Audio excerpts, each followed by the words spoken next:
Welcome to this lesson. Now we will talk about UDT, which is user-defined data type. So let's go back to our flow diagram. Here we have seen that how we have used database, and with structures we have defined the tags. All right. Now there is one more way where you can also optimize your logic, and you can have your user-defined data type, which means you can define your structures the way you want, and you can multiply that structure, or you can use that structure in various DBs quite easily and flexibly. Now, for example, if I have this DB conveyor DB where I have written, okay, sorry, not this one, DB in out, where we have made some structures for input, outputs, parameters, and error. Now suppose I need one more DB for another conveyor. Maybe if I use 3 or 4 conveyors, I need one more DB for that. So I have to copy this whole structure. So what I'll do is I'll just copy this one and then make another DB and paste this structure. This is one way of doing that, which is not bad. You can do that. But there's another optimized way to do it, is you define this whole structures in your data type. Now, what is that?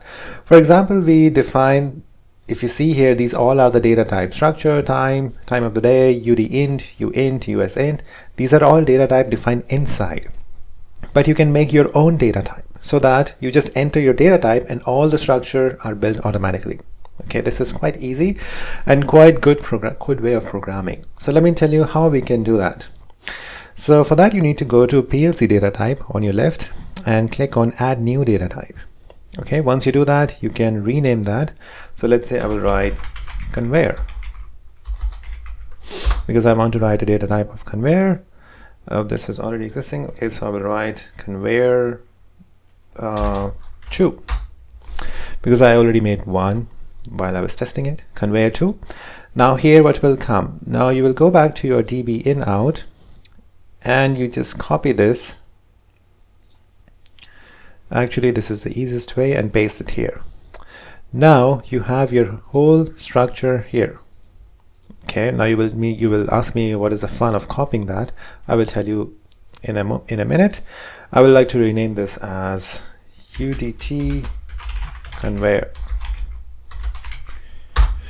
Okay, this is UDT conveyor, and here I will also change this, maybe rename this UDT conveyor. Okay, now this UDT conveyor has another structure inside, which is UDT conveyor.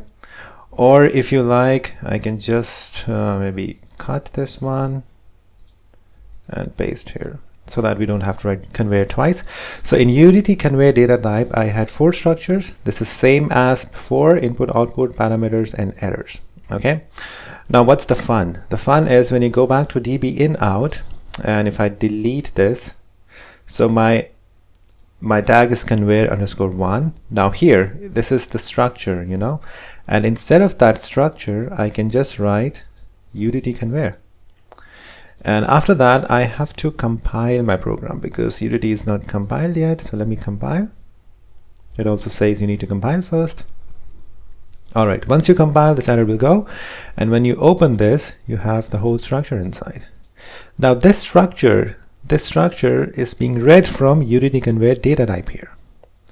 Now what's the fun? So let's say I take another conveyor underscore 2, and here initially let's say there's nothing, and I can just write UDT conveyor data type, so I don't have to copy paste anything, and it will also have the same structure.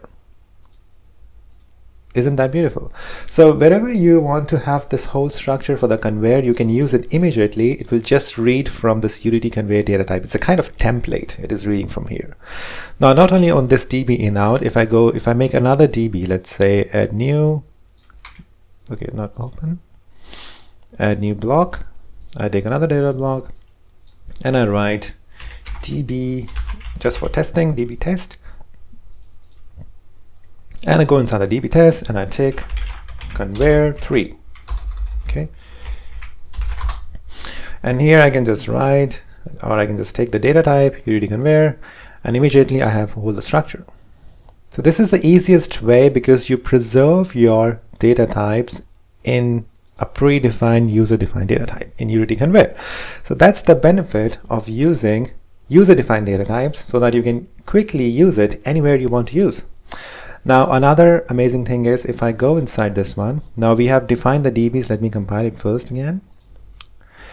Now our data type Unity Conveyor is being used in DB test and in DB in out in these two tags. So it is used at 3 places. Now suppose I need to make changes. It's so easy. Suppose I say, hey, my diffuse sensor 1 is actually diffuse sensor 3. So I change here and I will just compile it. And you will see that it will automatically change everywhere. So it's diffuse 3 here, and in DB in out, it's input, diffuse 3 here as well, and here as well. So immediately you have made changes to all the DBs. That's another benefit. You don't have to open individual DBs and change it to 3. For example, if you're using 10 areas where you're using the same structure, you just change in your template and it will reflect the changes in all the DBs. That's the another main benefit of using user-defined data type. So I'll go back to 1 and I will see I need to compile it again because I've made some changes, and after that it will change to 1. So that's the benefit of using user-defined data types, that you can make changes to your main template and it will reflect changes in all the DBs, and it's easy to change, easy to implement, and you can store your data type in your Unity Conveyor. Similarly, you can make more data types. For example, if you don't want to make data type for the whole structure, you can make individual for errors, you can make for parameters, you can make for outputs or make for inputs. Or if you have another system in your control system, for example for level control, you can make another data type for level control and you can implement that wherever you want. So it's the quick and easy way to use user-defined data type. So that's the idea of this video. I hope you find it interesting, and I just want to tell you that this is just defining the data type, which is Boolean real.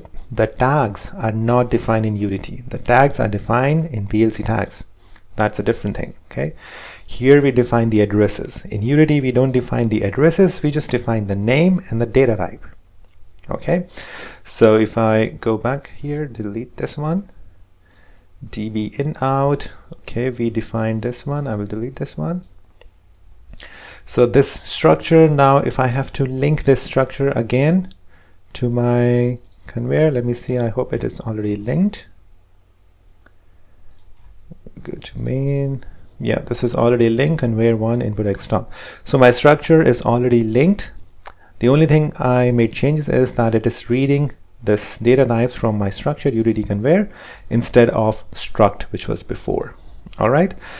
So I hope you like this video, like this lesson. If you have any questions regarding defining your own Unity, if you have any problems in writing your own Unity, you can write me a comment or reach me by Facebook or by email. So thank you for watching. I'll see you in the next lesson.